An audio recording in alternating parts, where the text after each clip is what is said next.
Yield myself such time as I may consume. Americans do not trust Congress. From the highest levels of office, an elected member of this body enabled the fraudulent spending of $32 million out of the pockets of our American people and threw it down the drain to knowingly chase ghosts, all for political gain.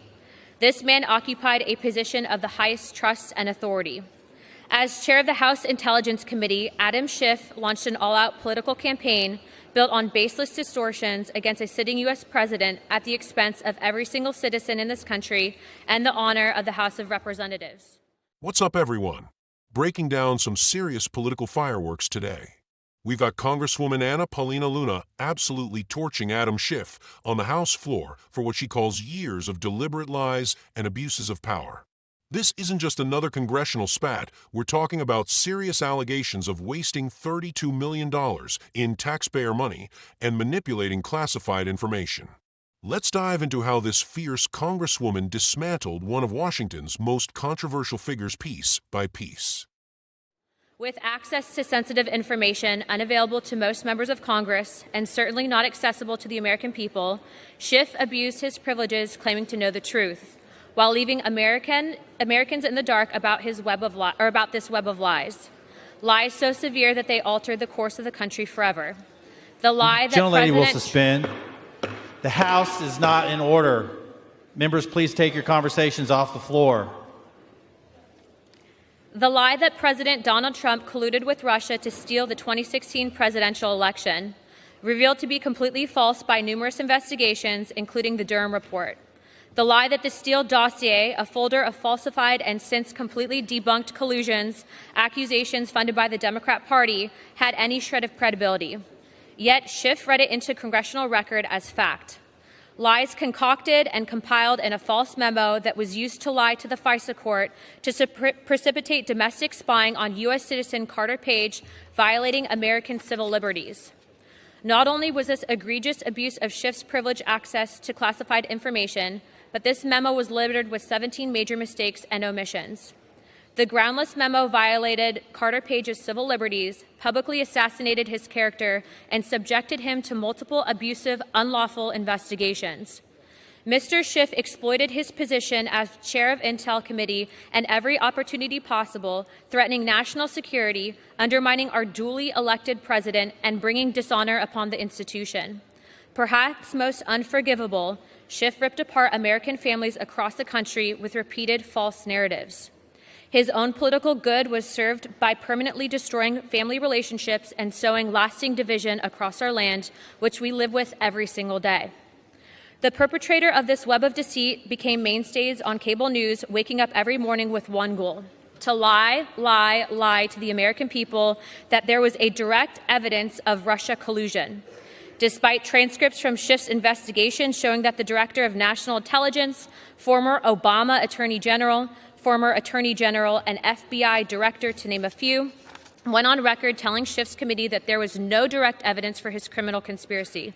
Yet to this day, Schiff actively fundraises off of his exploitation of Americans as if robbing them from the truth and $32 million in taxpayer dollars was not enough.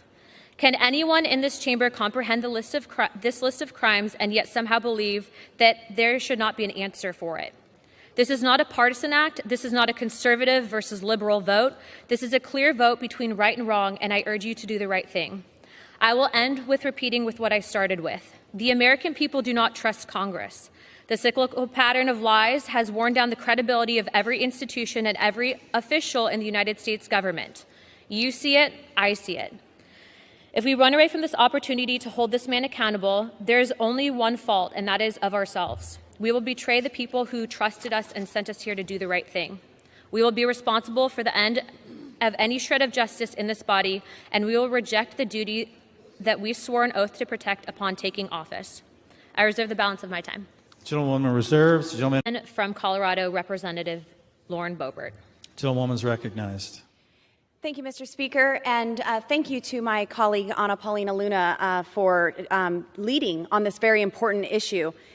Adam Schiff is a complete disgrace to our nation and to our Constitution. He put the American people through 4 years of an endless impeachment hoax that he knew from the beginning was a lie. He represents the worst of permanent Washington, using his position of trust to lie to the American people. He received intelligence briefings that other members and the public did not have access to. And he used this position of trust to lie and to advance his own partisan agenda. Schiff's disgraceful time in Congress has destroyed Americans' faith in our institutions. Today, I am proud to stand with my colleague and friend from Florida, Anna Paulina Luna, to try and undo some of the damage that Adam Schiff has done by finally holding this crook accountable. Today, we are saying enough is enough by censoring him, and referring him to the Ethics Committee. I told the American people that he had proof that the Trump campaign asking the Russians for help in a conspiracy. That was a lie. He claimed that he was not working with anonymous informants during the impeachment hoax. That was a lie. Everyone with common sense knew that Adam Schiff was lying all along, including the Director of National Intelligence, Obama's former Attorney General, the FBI Deputy Director, and more. But Adam Schiff doubled down on his big lie, claiming he had a smoking gun, proof of a conspiracy.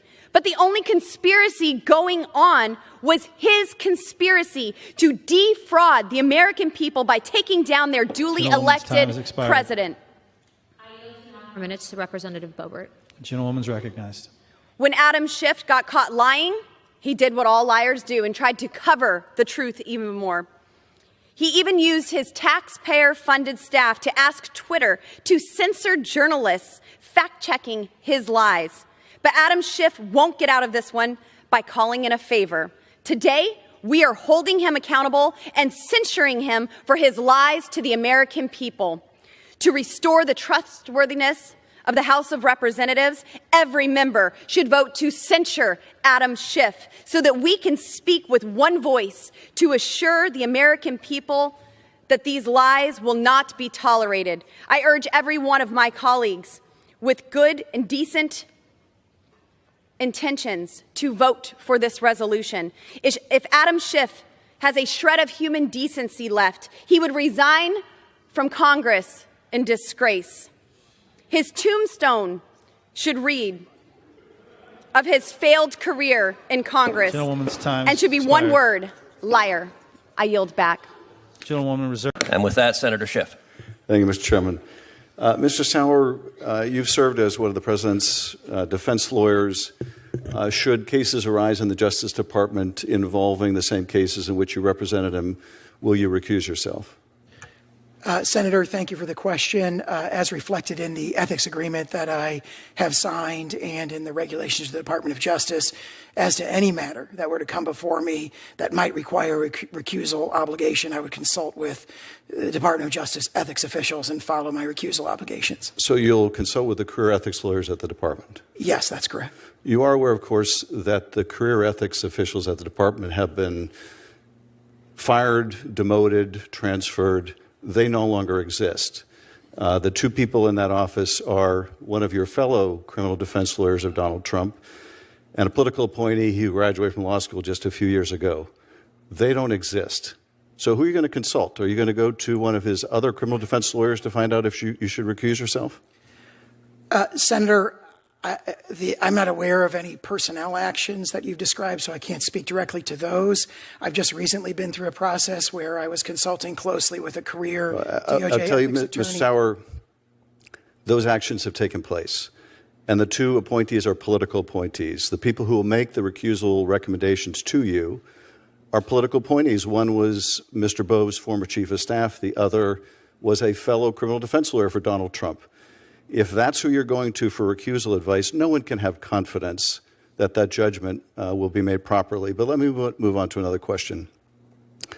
You took the position as Donald Trump's lawyer that he could order SEAL Team 6 to assassinate a political opponent and not be prosecuted for it unless he was impeached first.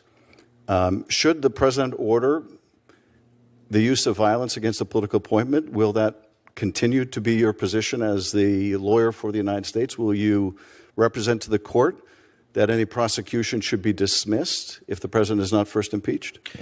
Senator, I believe the exchange that you're referring to, which occurred during oral argument in the D.C. Circuit in that presidential immunity decision, I was asked a question about that, and what I responded was that the president may be prosecuted for an action like that, but under the plain language of the impeachment judgment clause, he must be first impeached and convicted by the Senate. And as the judge in that argument made clear, that means your position is he cannot be prosecuted unless he's impeached first. So he can order the use of his office to use violence against a political opponent, and you would defend his ability to do that in any criminal prosecution unless he's impeached. Is that your testimony? I believe this situation came up with respect to a real-world example. Well, I'm giving you... If I may? I'm giving you... Yes. You'll answer my question. Yes, I believe I am answering the question. President Obama ordered the essential killing of U.S. citizens located abroad by drone strike. And my colleague on the other side of that case was My question is not about President Obama and using a drone strike against a terrorist. My question is Donald Trump using his office to assassinate a political opponent. If he's not impeached for it, would you defend against any prosecution as Solicitor General? The hypothetical you've offered respectfully is so outlandish, I don't know if I'm in a position to address it. Well, you addressed it for the court, but you won't address it for the country in this hearing? I think I've just said exactly the same response that I gave Okay, then the court, exactly the same response is that you would evidently defend him against prosecution for that. Let me move on to the last question.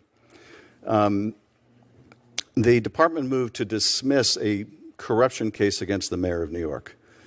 The acting Southern District of New York U.S. attorney refused to undertake an action that she believed was deeply unethical.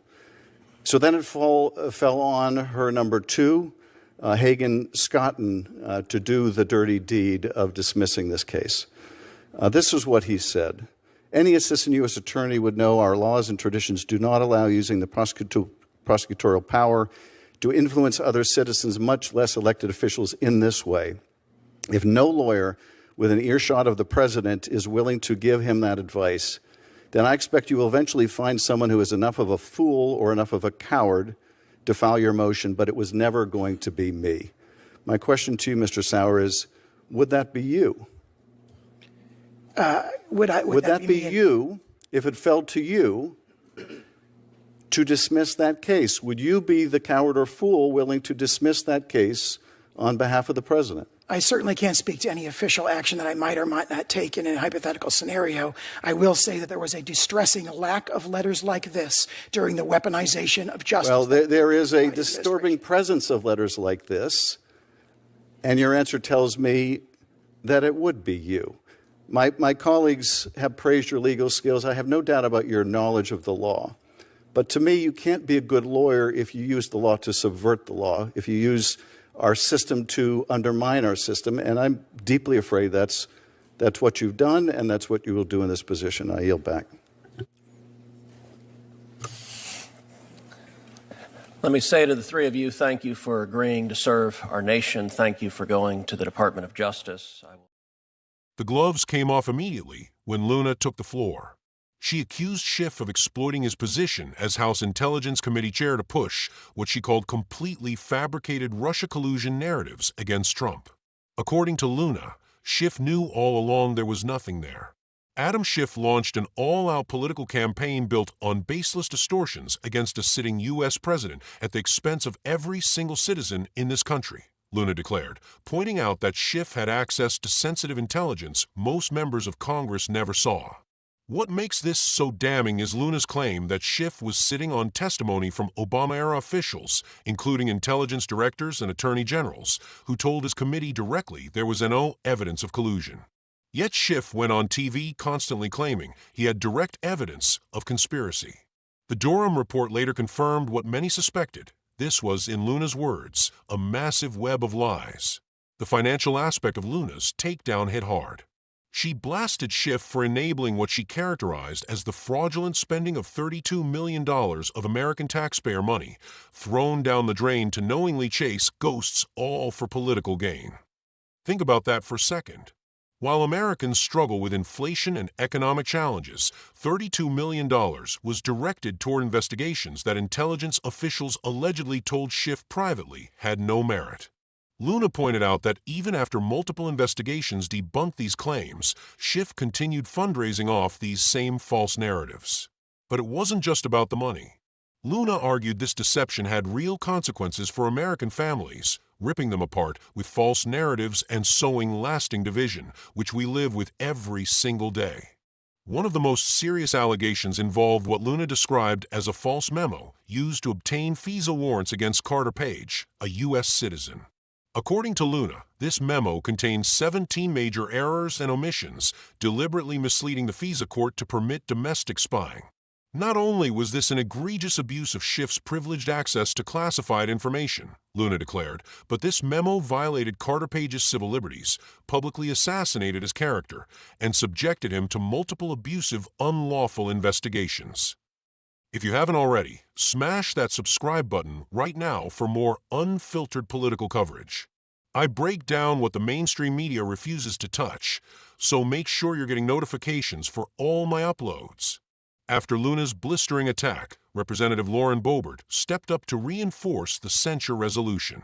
She didn't hold back either, calling Schiff a complete disgrace to our nation and to our Constitution.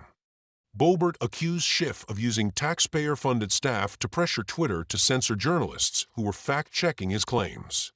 She went even further than Luna, suggesting Schiff should resign from Congress entirely. If Adam Schiff has a shred of human decency left, Boebert declared, he would resign from Congress in disgrace. His tombstone should read of his failed career, in Congress, one word, liar. In a strange twist, the video jumps to a later Senate hearing where Schiff himself, now a senator, is grilling a nominee referred to as Mr. Sour. The irony is thick as Schiff expresses concerns about potential abuse of power and the weaponization of the Justice Department. Schiff focuses on whether this nominee would recuse himself from cases involving Trump, who he previously represented as a lawyer. When the nominee says he'd consult with ethics officials, Schiff responds that those officials no longer exist and have been replaced with Trump allies.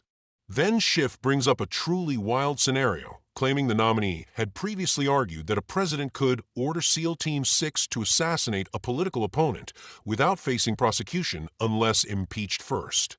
What we witnessed in Luna's speech was a rare moment of direct accountability in Washington.